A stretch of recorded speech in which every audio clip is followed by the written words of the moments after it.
Hi and good morning. This is going to be Mornings with Anna. I'm recording this the day before, as I normally do, and I wanted to come on here and talk with you guys just for a little bit.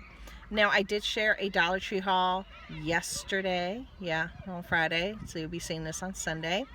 And I did find some pretty cool things. I'm also doing a separate, like two separate videos on items that were new, but I just didn't buy.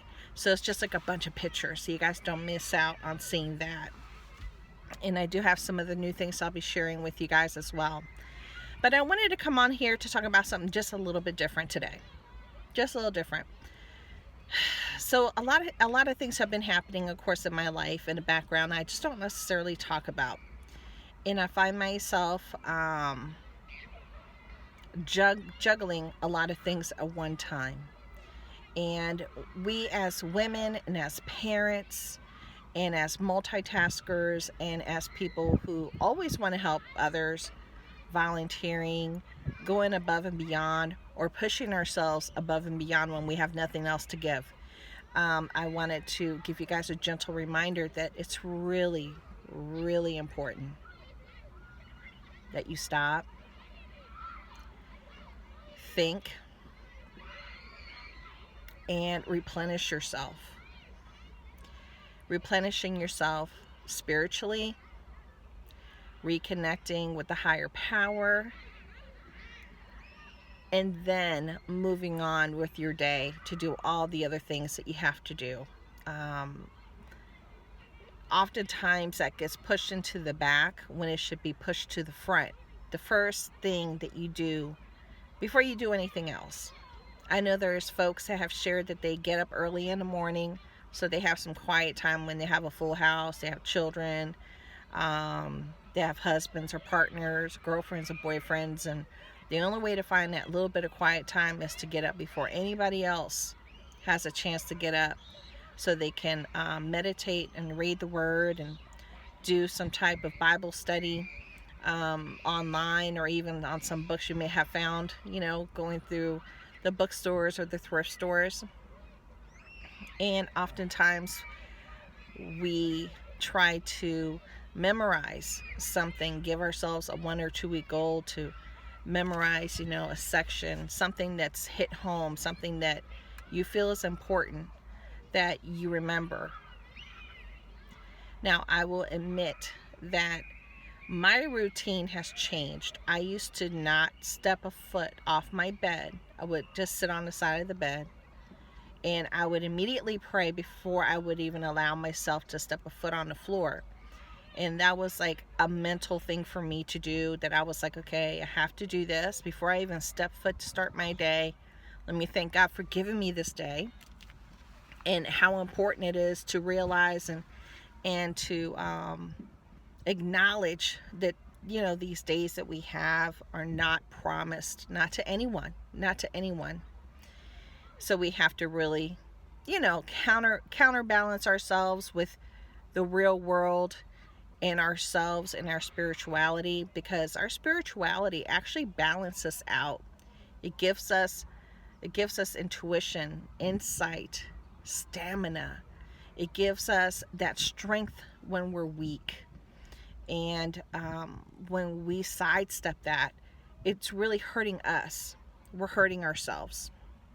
And so I just wanted to talk about that first and foremost, because I feel like I'm going to have to change my routine again, and maybe get up a half an hour earlier just to come downstairs, make some coffee, and get in some of the word in a quiet house before everything starts. Just quiet time for me. And I feel like I really need that. Now, I know as a parent that has kids in school, I do have time during the day. But what I find is I always find something else to do. And I think it's important to squeeze it in before my day starts. At least that's what works for me. Just like a lot of folks do exercising before they start their day, I want to get that time in with God before I start my day. Now, I do want to say that the other thing that I wanted to talk about was that I had shared a Mornings with Anna And I talked about prepping and getting our homes prepared for these, uncertain times that we're, coming against. And it's really important that we do that. I got a lot of positive feedback, but then I got some naysayers as well. I was really saddened by some of the naysayers.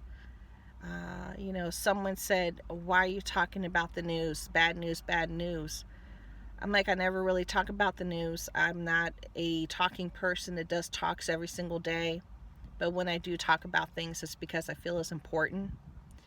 I feel that if I don't have the opportunity to tell you, or if God's placed it on my heart to share it, it's for a reason.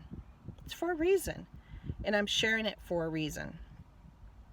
Now, if you guys don't enjoy, my real talks, then, you don't have to watch them. There's a million other things you could be doing or watching. It's no big deal.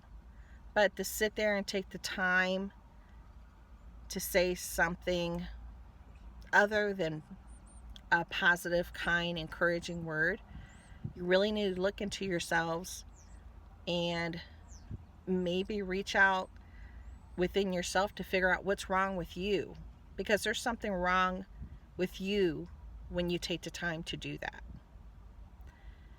In a world that has so much negativity and we got the world fighting against us, we as people that are supposed to support one another, and the ones that say that they truly enjoy your channel and your content, but then they sing a different song when certain things are said, I have concerns about that, because it doesn't make sense. Why would you want to live in ignorance? Because ignorance is not blissful. Ignorance is foolish. I know somewhere in the Bible it says a fool sees trouble coming and does nothing to prepare. Think about that. A fool sees trouble coming and does nothing to prepare. Time and time again, God gives us signals and signs and actual information. Now I got to start my car to move my vehicle, of course. Actual information to help us prepare, for what's to come. But sometimes we put blinders on, blinders that aren't necessary, blinders that hurt us. And it's really important that we don't do that to our families and we don't do that to ourselves. So that's the end of my quick little talk here. As you guys can tell, I'm actually moving in the line to pick up my kids. But yeah, I'll talk to you guys later. Bye.